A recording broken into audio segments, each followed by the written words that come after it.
This week on Prof and Dev Play Games, we are pitching the Switch 2 reveal, and for our anniversary episode here, we are giving away Steam keys for Marvel's Guardians of the Galaxy and Spongebob Squarepants The Cosmic Shake.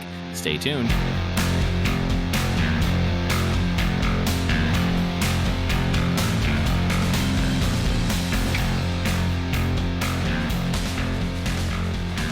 All right, my friends, welcome to episode 450 in Prof and Dev Play Games. We are giving away some codes later in the episode, so please stay tuned. I am Larry at Prof Plays Games on Blue Sky. Over there is Anthony the Dev at Summer Speak on Blue Sky. How are you this week? Pretty good. It's the eve of action RPG time. Oh my God. It is, 2 days till Diablo? 4 p.m. PST tomorrow. Really? 7th. Yep.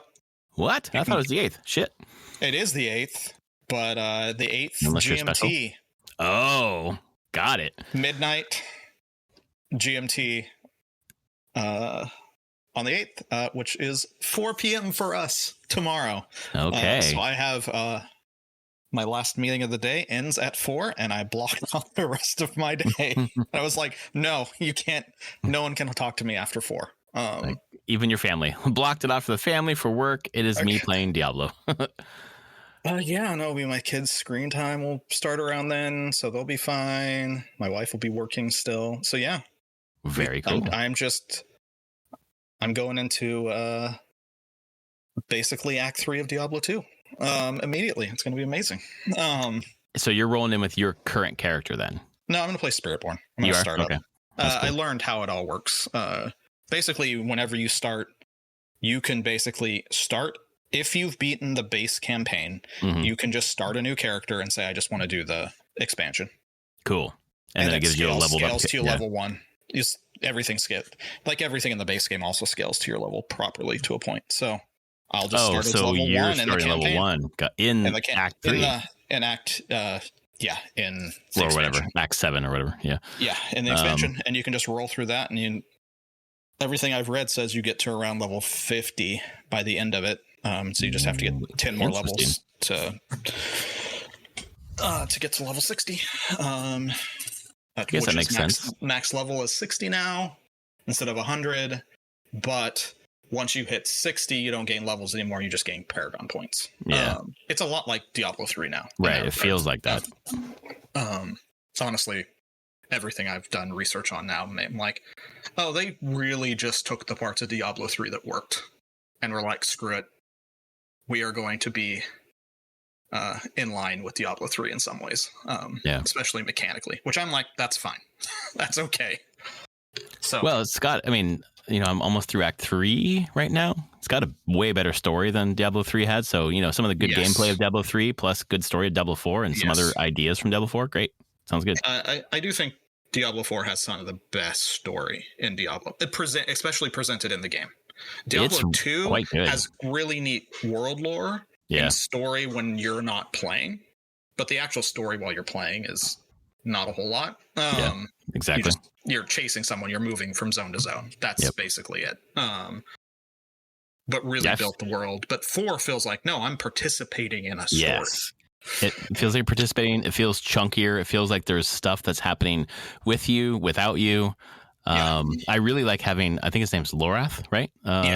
With Lorath, you, it feels like you have, it's like if Deckard Cain followed you around in Diablo 2. Yeah. And it's the same voice actor as Sid from Final Fantasy 16. Yeah, exactly. I love having Ralph Innes there. He's so good. His voice is so good. Oh, hey, by the way, I know I'll ask it now. Mashif in Act 3, he talks about being a sailor, knowing Deckard Cain, calls fucking Lorath Deckard Cain. Was he the guy who ferried you from Act 1 to Act 2? Yes. Ha! Fucking knew it. Yes. Such a great callback. Was Mashif... crap. Was that... Oh... Was he... No, he was from 2 to 3. Was it 2 to 3? Okay. Yeah, he was the person that sailed you from Lut Ghislaine to Kurast. Got it. Okay. And then, God, who was the person from Act 1 to 2? I can't remember. For some reason there was 1 to 2 in my head, but 2 to 3 still same thing. Yeah, there's definitely a person you talk to in Act 1 to go from Act 1 to Act 2. I just can't remember their name off the top of my head. But yeah, no, there's a lot of neat callbacks in Diablo 4 as you go along. Oh yeah, there's been so many just through Act 3 that I'm just like really enjoying the connective tissue to 2. It's really cool. Yeah, but all right, we're not here to talk about Diablo. We're here to talk about Switch 2, but before we do, here's a code. Spongebob Squarepants, the Cosmic Shake on Steam. TDE0, I think, or no, 8. NYKVHKRW3K. One more time. TDE08. NYKVHKRW3K.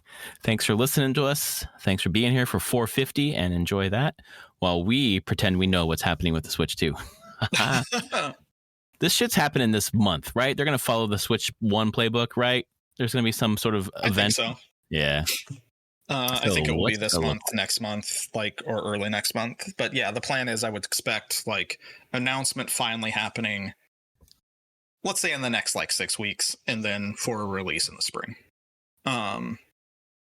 So let's figure out what it looks like then, because we know so much over the past 10 years of this podcast. We've learned a lot about how these game companies do their things, and we always guess and get it wrong. So let's see what happens. Switch 2. Paint the picture for us, Anthony. What's this event going to look like? Oh, their announcement event? We're going to get I can't even remember the Switch announcement. That's the problem. I can't remember. Pre-recorded on a stage, wasn't it? Had some. Yeah, and I feel like it's going to be pre-recorded again. I actually don't think it will be on a stage. I bet it will be all pre-recorded for the most part. This time. They're not going to go back to that stage stuff anymore. They'll show off the big reveal. Everyone can look at it and ooh and ah over it, and then they'll start going into like the new features of it. Whatever all those are going to be, why you'd want this over 2. They're gonna at some point do the big excitement switch up of being like, but wait, you can still play all your Switch games on this. Backwards compatible, baby. Complete backwards compatible, and being like, you don't have to worry about it. If you have a Switch currently and you want to wait and get this one, all your stuff is going to just move right over. You can use the same carts and not have to worry about any of that. They'll probably announce some new stuff with Switch Online. Like here's Online, GameCube games finally. Potentially, that's my thought. Why not? Like they'll spend a good chunk of time on that, and then or partially through, and then somewhere in there they're going to be like, hey, here's all the new game. Here's reasons why you need to buy a Switch 2. Here are games not coming out on the Switch that are only Switch 2. Or significantly enhanced for Switch 2 in the case of Metroid Prime 4, probably. Yeah. Going to be both. Will be both. Yeah. Really make the sell on why you want a Switch 2. I don't think they reveal a price. Really? Not then. Interesting. I think they wait. I guess there's no reason they wait not to do a wait. price until like January after Christmas. And even probably a specific launch date. What's the benefit of them waiting on that? Just don't make people feel worried about spending money during the holding back on the holiday. Right. So like I'm going to say $400 for March kind of thing. Yeah. And why announce it when you don't have to? In that regard, you have plenty of time. Also, there's probably no reason to be specific about a date other than like say spring. Again, because why lock yourself in this far out when things can be a little bit tighter, probably in the new year once you know your production line, make sure everything's flowing properly. But that's kind of my thought. I think it will just be a big thing. Show the hardware, show some games, show the new features. I'm sure there's going to be a couple curveballs thrown in there, and probably some curveball games as well, in my opinion. Yeah. In terms of the reveal, to keep it general, like you did before we dig into some specific guesses, I agree that it's going to be completely pre-recorded.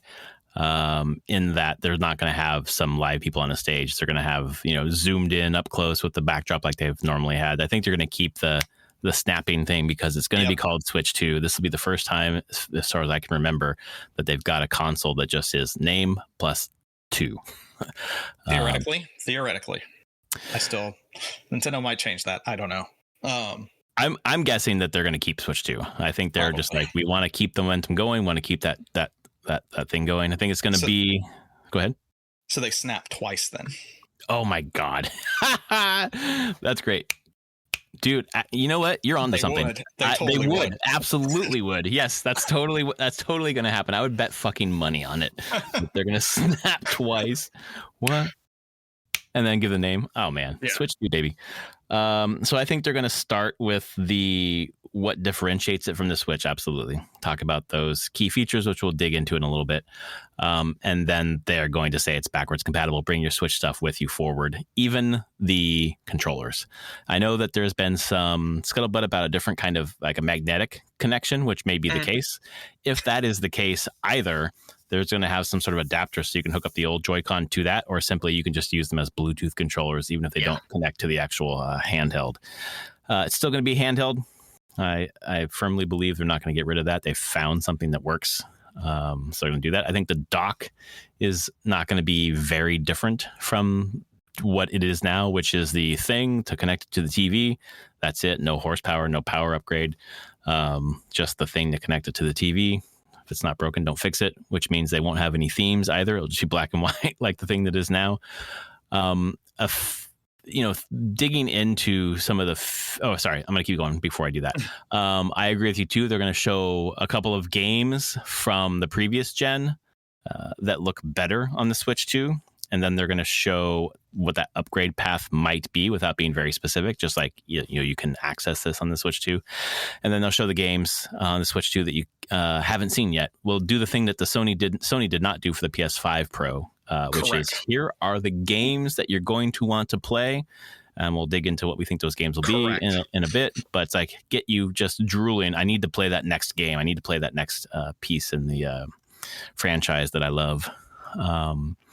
And then I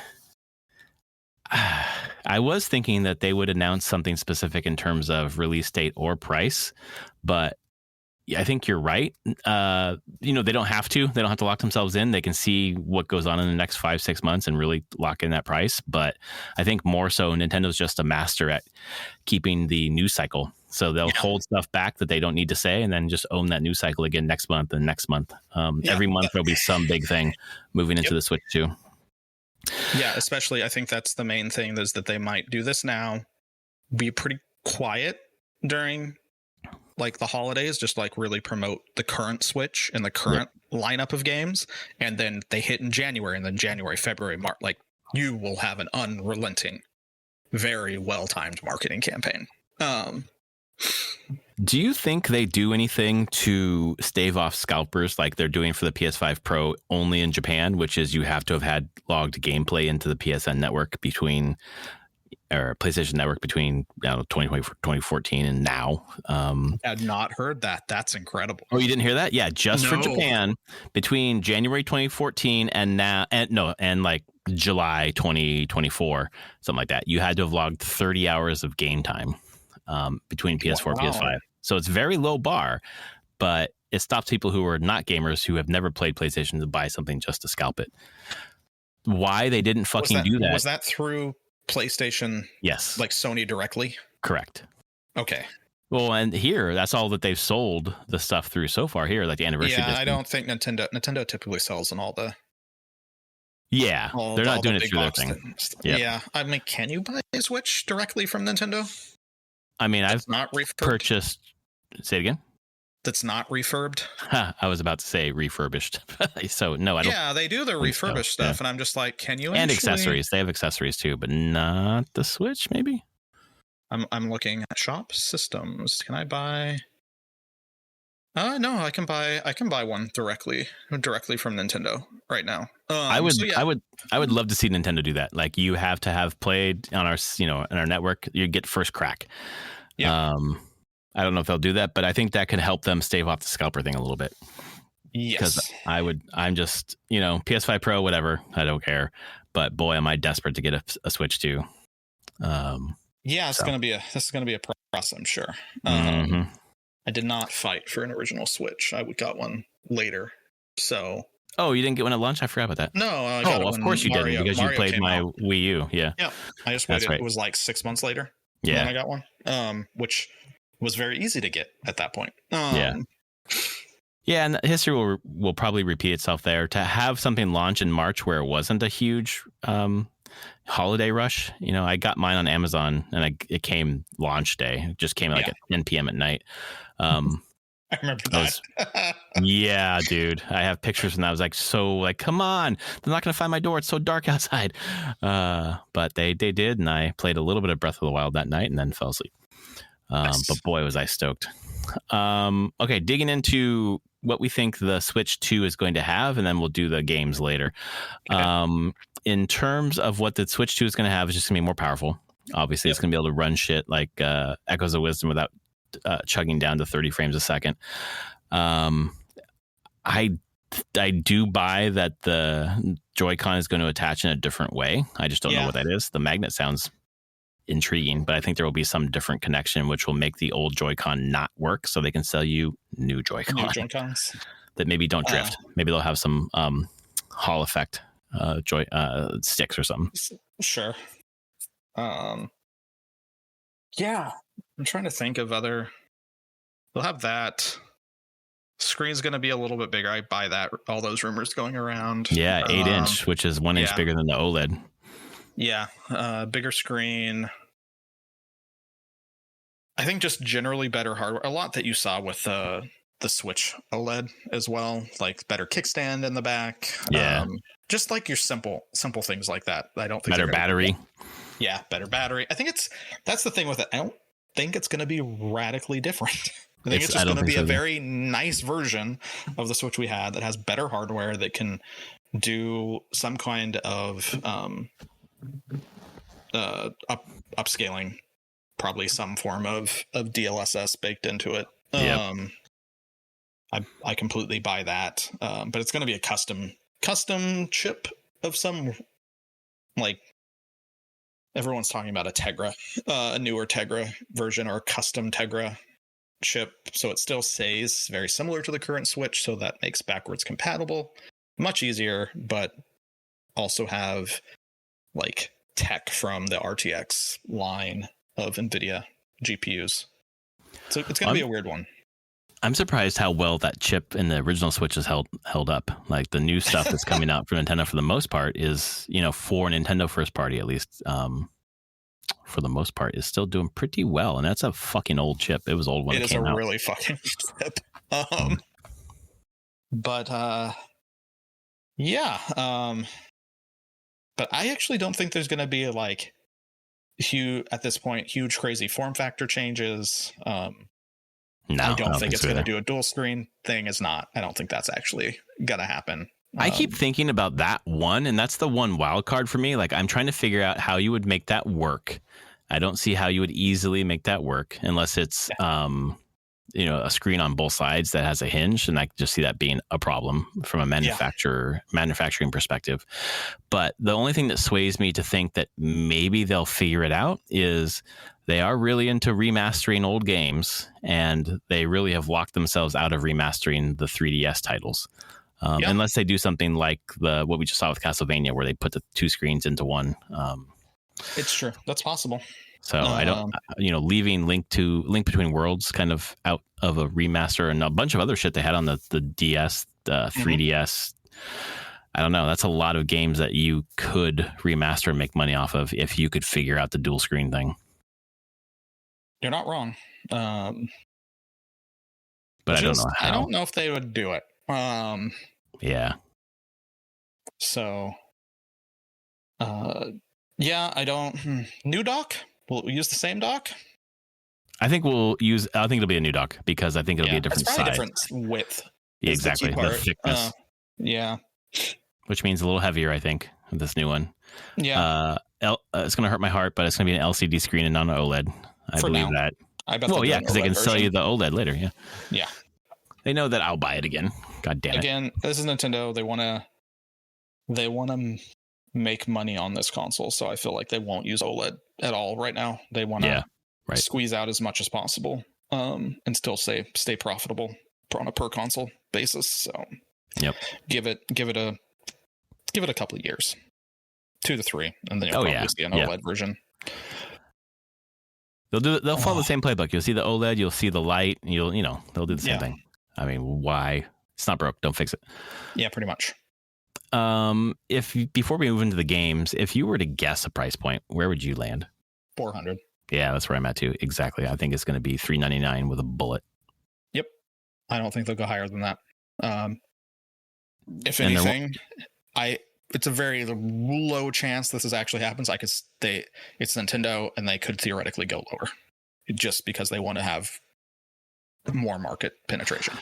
But I don't think that's likely. But if they could get away for it, $350, they might figure out a way to do it. Yeah, my only concern, I agree with you. My only concern is they never sell for a loss. So what would that mean in terms of what's in the thing? I would rather it be 400 and not skimp on something.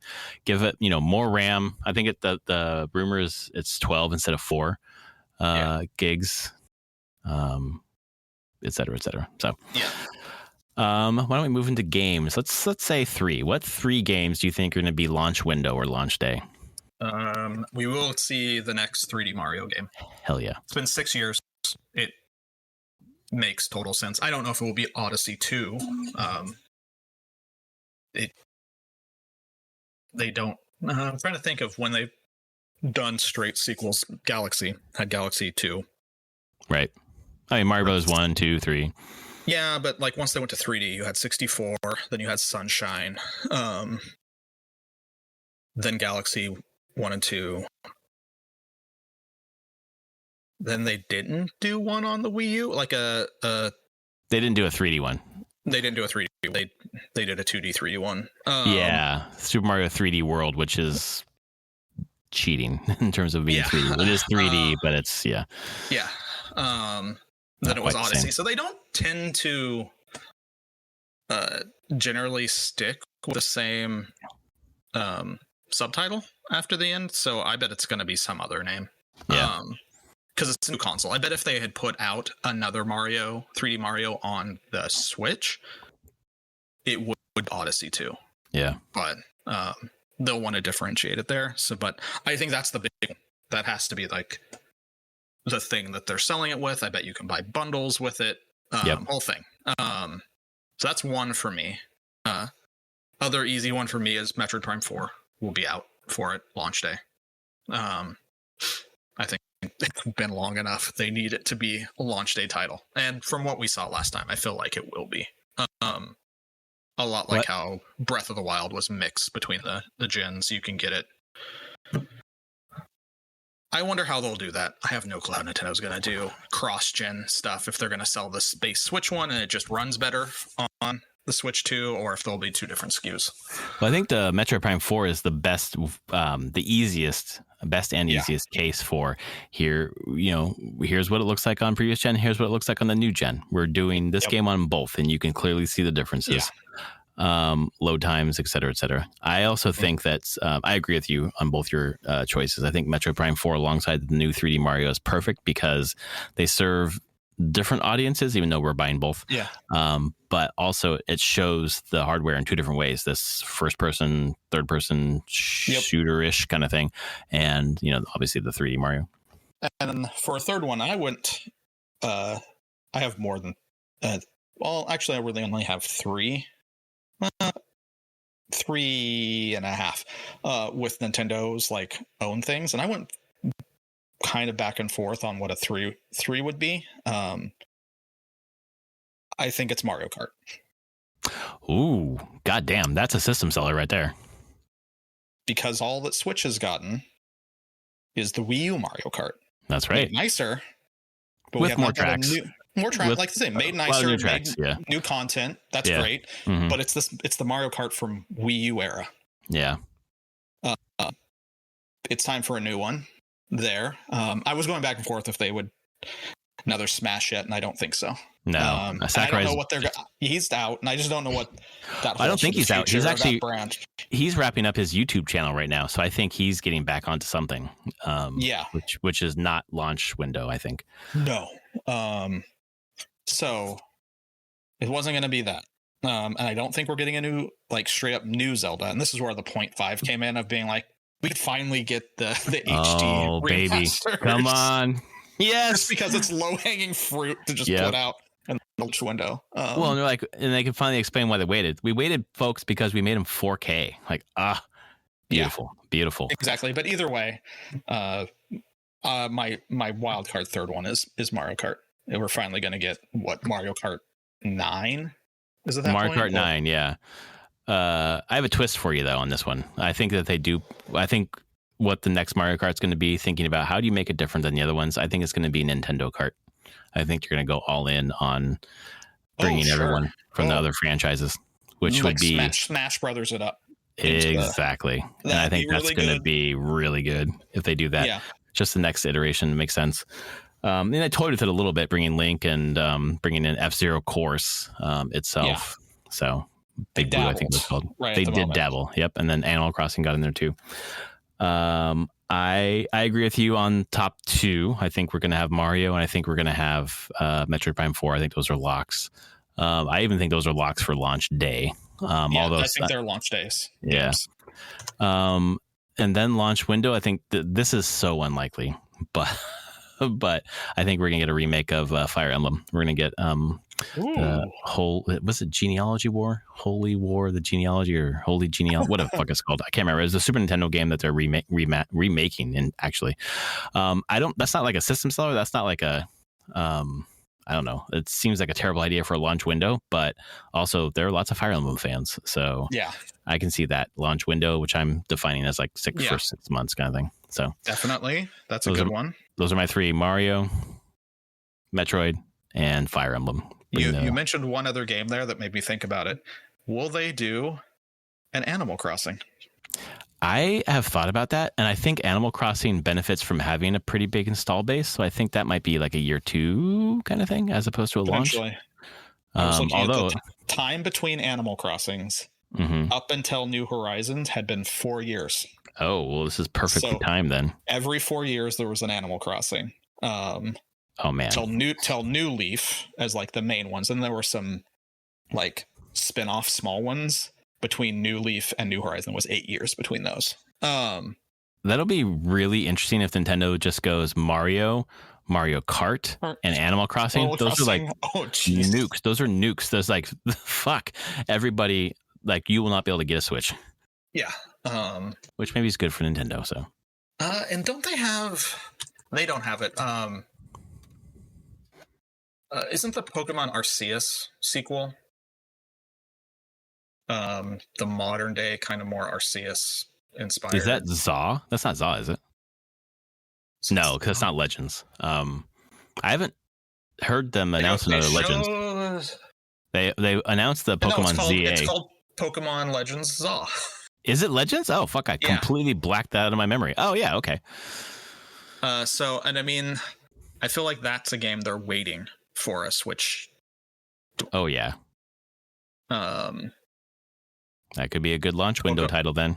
I think that's a launch window title. Yeah, it says releasing simultaneously worldwide in 2025. Oh yeah. I don't know if that's if it's launch window or if it's the Christmas game, because Pokemon games a lot of times come out around the holidays. Yeah, that's true.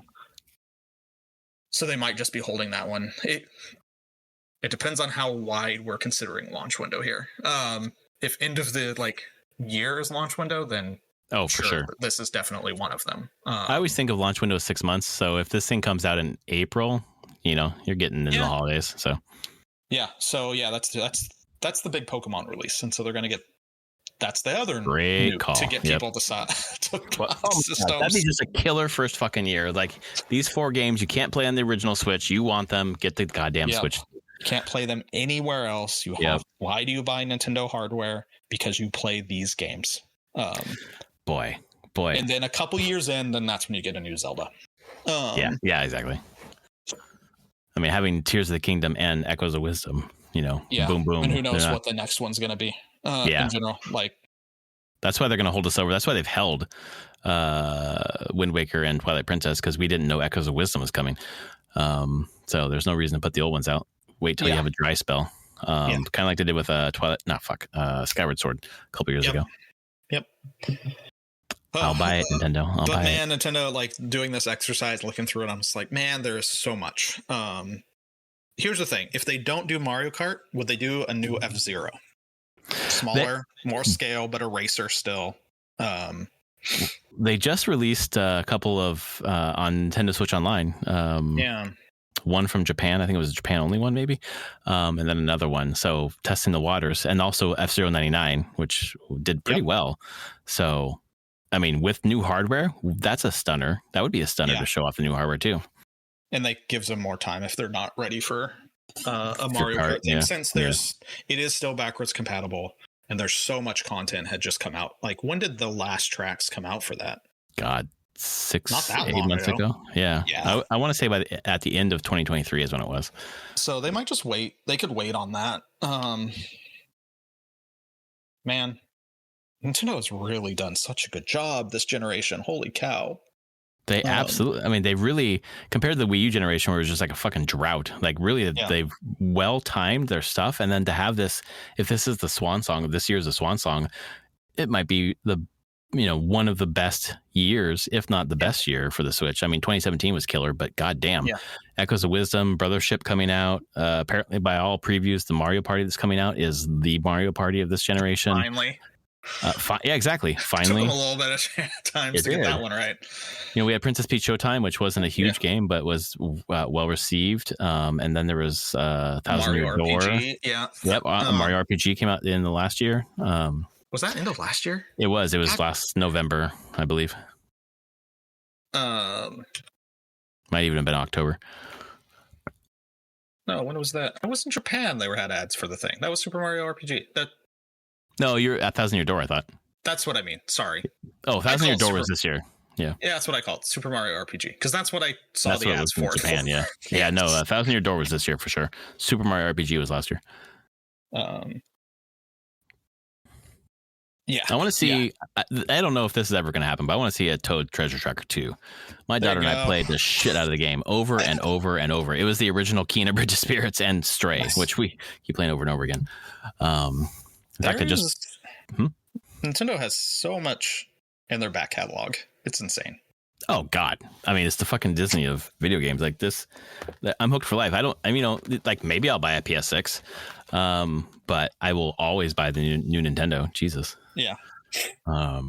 So yeah, this is probably a good time to give out one more code. This is Marvel's Guardians of the Galaxy. Again, thanks for listening to us for fucking nearly 10 years, folks. This is Q3ART XMEAK RQHV4. Again, for Marvel's Guardians of the Galaxy, Q3ART XMEAK RQHV4. And this is for your Steam Deck. Get on it. All right. I want to ask you what you've been playing, but I'm afraid the answer is nothing. I mentioned that before we recorded. Yeah, I haven't. I think at the very, very beginning of the week, maybe like last Monday, I played some more Satisfactory just for a night, finishing up my factory rebuild. So now I have a very nice setup of all my iron stuff gets produced here, all my copper is here, all my concrete stuff's here, all my steel stuff's here, how to make new power sources. So I made a bunch more coal power plants.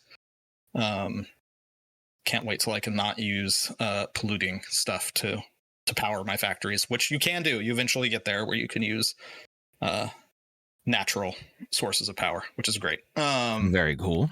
But that's where I kind of stopped. I was like, yep, okay, that's all done. And then I turned it off and went to bed. And I haven't played a thing. Just been busy. Work's been busy, milestone stuff. And then I usually get done with work. And then getting up early with kids with school. And then them having things at night this past week a bit here and there has just kept me pretty busy. And when I'm done, I'm usually just kind of sitting on the couch, reading or watching videos or a movie or something just to like chill. Yeah. Think of other stuff, but that's not a whole lot. I can't play Echoes of Wisdom, which you will talk about. I've seen Echoes of Wisdom, but I can't play it. Is she playing on the screen or handheld? Yeah. On screen, on the TV. I could theoretically start playing it on Thursday. She will still be like, nah, I've got this. I'm playing. Theoretically, she said 2 weeks, and that's up on the 10th. So that's cool that she's going to let you play her copy. She will. But she might be done with it by then. She is cranking through that game. That's awesome. So, well, I will. A couple things to talk about on mine. I will start elsewhere and then move back to Echoes of Wisdom. I like to play games outside of my comfort zone every once in a while. And that is for Spooky Month, which is now. So I am playing for the first time Dead Space, which we got on the PS Plus. Nope. Well, for those of us who are subscribed, we got it on PS. What? Nope. Not playing. Nope. Oh, yeah. Okay. I thought you were saying I didn't get it from PS Plus. I was like, yes, I did. Nope. Boy, dude. Wow. So this game is, I'm 2 chapters in. I've played probably 2.5 hours. It's exceptionally well made. Like, it is well designed.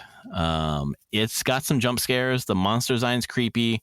I'm playing at the medium difficulty, so it's a little tougher than I would like it to be because of the resource management and making sure I'm not exhausting my ammo to get rid of these fucking monsters. Some sort of virus or whatever has turned I've crash landed on some sort of space mining colony or whatever, and trying to touch base with the people who work there. There are no people there. They're all fucking monsters, and part of your crew gets infected and they become monsters. And you've got the ammo to shoot things. You also got some melee, but then when you get the monsters down, like there's a limb targeting system where you're trying to shoot the legs off or the arms off so they don't get you, and then when they're on the ground, it's like stomping the fuck out of them. Like, there's been very, very many times where I've just been terrified, get them down, have very little health, very little ammo, and just start stomping like a madman out of sheer panic. It has been a very different experience for me in terms of what I'm looking for from video games. This is a 12-hour game. I'm hoping to get through it this month. I think it's doable. It feels, I had a night where I played up until probably 11:30 and then went to bed. I had a difficult sequence getting through the end of chapter 2, and then laid there in bed for a couple minutes. And I was like, I don't know why I'm playing this before bed. This is maybe not the best idea. But yeah, I'm giving it a try. Up there on the Prof and Dev Play Games YouTube. So playing that, a little bit of Astrobot each night. I'm allowed to get 3 bots per night, so that I don't overtake my daughter. She wants to get all 301 before I get there. But over the weekend, I went to Anaheim for a conference, and I took the Switch with me, and I was like, okay, I'm gonna get to Echoes of Wisdom because I was waiting for my daughter, and she was playing. We've been playing Astrobot, and then got back into Stray and got back into Kena. And I was like, shit, we're not going to get back to Echoes of Wisdom. And I'm ready. So I'm going to start playing. And then I played probably 2 hours or so. And I was like, she has got to play this with me. It's amazing. So I told her, like, look, we made a mistake. You're playing these other games that you love. I know you do, but we have to keep playing Zelda. So we played it yesterday and again today, and she's in love. She's loving the echoes, loving the trying to figure out which ones to use to do a certain thing. There's so much more story in this game, talking to different characters. Like, they really have fleshed out the people of Hyrule in this game. There's a lot of stuff happening, and there's a lot of abilities that kind of fold together. That's really cool. Your bind ability, reverse bind, your echoes. I really find myself using a bunch of different echoes. Yep. I don't, I've listened to podcasts and such where people are like, oh, I stick to like these 2 or 3. I do a bunch of different ones. And I know there are people who are down in this game because you're not as active as you are when you're playing Link, where you get to slash everything with your sword. And I get that. but I've played that game 100 times. Playing this game where you have to really think about what echo, how to time it to get them to do the attack and kind of run around while the attacking is happening and being strategic about where you go is neat. I'm really having a great time. So overall, other than the frame rate dipping down, I have not really had much of a problem with how many echoes there are. Like I can just go through the line and find the echo or hit plus and go through the grid.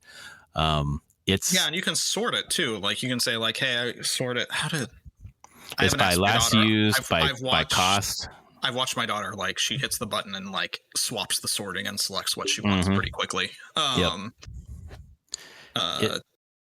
go ahead. It's fantastic. It's fantastic. It is. Astrobot is number one with a bullet for me this year, and I started playing this. I'm like,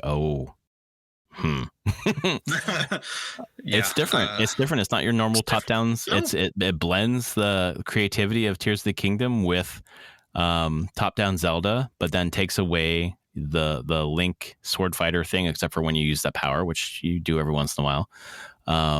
And gives you something totally different with this echo thing that is like super creative. It breaks the fucking game. Like I, spent forever walking from the opening area to Gerudo Desert to do the next part of the quest. And my daughter's like, how about Dad, can you just build me some beds and some trampolines so I can get over that wall there? I was like, I don't think it's going to work, but let's try it. Fucking worked. She just went right over the mountain and just plopped right in the desert and got there way quicker than I did. It's great. I'm noticing my daughter just walks on tops of trees all the time. Yeah. She's like, that's where she wants to be. She's like, no, it's safe up here. I walk on the trees. You're mentioning that someone was asking her about like how she's liking it and everything, and she loves it. She's not ready to rank it in her Zeldas, but she actually really likes it that it's not active combat. That is a part of. I mean, she beat Tears of the Kingdom a week before Echoes of Wisdom came out. She did every shrine. Wow.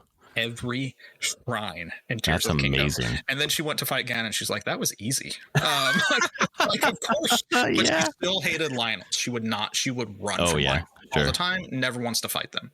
Because they're complicated. And she's like, I don't want to deal with it. Yep. And her thing is, she doesn't actually like the active sword combat of Zelda. She puts up with it, but that is her. And then I'm talking to her, she's like, yeah, it's my least favorite part. She likes exploring. She likes doing the puzzle solving. And guess what? Echoes of Wisdom is all that. All the time, exactly. And she loves it. And she loves that she can solve puzzles and use the echoes and do all these crazy things and not have to be the active combatant. So for her, that is like the biggest plus of the game. So that's the thing. I was like, yep, this is a different Zelda game. And it's for people that want more of a focus on that and to do that. And what better one for my daughter who enjoys that. So, well, like the crazy thing is that it is a different Zelda game, but it feels very much like the next mainline Zelda. It's not a spin-off. It is the next mainline Zelda. And it pulls in so much from all the other games. Like if you've seen the stuff online about how it is expanding the Link to the Past map, it's a really cool concept. I haven't. Once you see some of that stuff, Anthony, it's really cool. They overlay the maps, and the center of the map of Echoes of Wisdom, they put the Link to the Past map on, which is smaller, only part of it, and you can see like Gerudo where it would be, Jabul where it would be, where it's not in Link to the Past, but it could have been. And there's so much to it that's like they care. They care about Zelda, the character. They care about Zelda, the game. There's so much detail and attention. And I'm only 3 hours in or so, so I don't want to rank it either. But I feel like if it maintains where it's at and continues up, I can see this being one of my favorites. That's really cool. It's so fucking good, man. It's so good. So far, if it plateaus and doesn't build on stuff, that could kind of suck. But even I was thinking about, which one was it? Paper Mario and the Origami King, where people were complaining about the combat that you don't. What's the point of it? You're not gaining experience points. You could get coins and that's about it. You're not really using the coins for much. Like there's no point to the combat. And here, where, same thing in a Zelda game. You're not grinding for anything when you're battling enemies other than just the thrill of the combat. In this situation, you want to battle every enemy that you find that is a different enemy because you get their echo. So it's like fucking Pokemon collecting them all. It's great. It's really cool. I'm glad they did something different. I'm really excited about that. Yeah. I'm glad they did it differently. I'm glad that they did it different with Zelda. So you're not getting the sense of this could be Link or Zelda in the game. Yeah. It doesn't matter. Like that would be the worst thing whenever it would just be like, and I think that is what there's been a lot of expectation. Like, no, just give me Zelda, but she's just Link, basically. She might have her own attacks and stuff, but she's just Link. And I'm like, but that kind of undermines the character in some ways. Right. Like, what's the point? Just make it Link then. Then you're just like, okay, fine. They're the same character then. They might have different animation sets, but you're doing the same thing. And I'm like, no, like you're making her do a very different thing here. That is unique to her. And if they do more of these type of games, like, this is a whole avenue of Zelda games that is very different than our Tears of the Kingdom line of games, or if they ever get down to doing like a Link to the Past remaster or anything like that. Like they've introduced a new type of Zelda game that seems very successful. So that's great. I'm very curious where this all goes in the future. Because you really have like three different kinds of mainline Zelda games. That's you have the Link top downs, you have the 3D action adventures, and now this. Well, even like the 3D, there's two different kinds of 3D Zeldas, so maybe there's even 4 different kinds. There's a lot. They've done a good job of really expanding this franchise to be a lot of different things. I'm really excited. I want to play it. Yeah, dude. It's this is what a fucking year. There was I don't know if I can read. Let me see if I can find this. But the metaphors, the preview. The reviews come out tomorrow at 7 a.m. 7 a.m. Pacific, which is amazing that we're starting the fall season with all these amazing games. I hope I took a screenshot of it. I want to find. There we go. Talking about Metaphor coming out and just having like Metaphor through like mid-November being just banger after banger, supposedly. And then Eric Van Allen replied, and this is in the Axe of the Blood God Discord. Keep in mind, this year, just for RPGs, we've had Infinite Wealth, P3 Reload, Shadow of the Erdtree, FF7 Rebirth, Grand Blue Fantasy Relink, Trials Through Daybreak, Unicorn Overlord, Dragon's Dogma 2, Saga Emerald Beyond, FF14 Dawn Trail, WoW The War Within, SMT 5 Vengeance, Wukong Visions of Mana. And that leaves off smaller indie games too. The amount of really high quality shit this year is staggering. It's so good. Holy cow. What a great hobby we have. We're spoiled right now with the quality and amount of content we're getting. It's incredible. I didn't realize that the Metaphor reviews came out tomorrow. Tomorrow at 7. Which is I've been staying pretty much away from all previews of this for like the past few months. Okay, interesting. I haven't played the demo. I'm like, you know what? I'm gonna go in blind, completely blind to this game at this point. But I also might still be playing Diablo at that point. I don't know. It's real hard because I'm doing Diablo, and this is on Thursday. But I'm getting it because I want the collector's edition thing. I don't have to play it then because I also want to play Zelda. How are you prioritizing what's coming up next? I don't know. I'm definitely prioritizing Diablo right now. Let me kill things. That is action RPG what I call it, my guilty pleasure. It's your comfort genre. food. It is totally my comfort food. I love action RPGs, and Diablo is, to me, still the pinnacle of the action RPG. Oh yeah.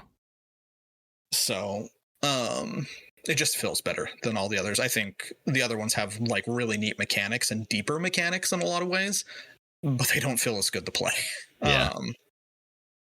So that's going to take time, and I want to work through the season of that. So, I mean, I think at minimum, I've got a couple weeks of Diablo in me.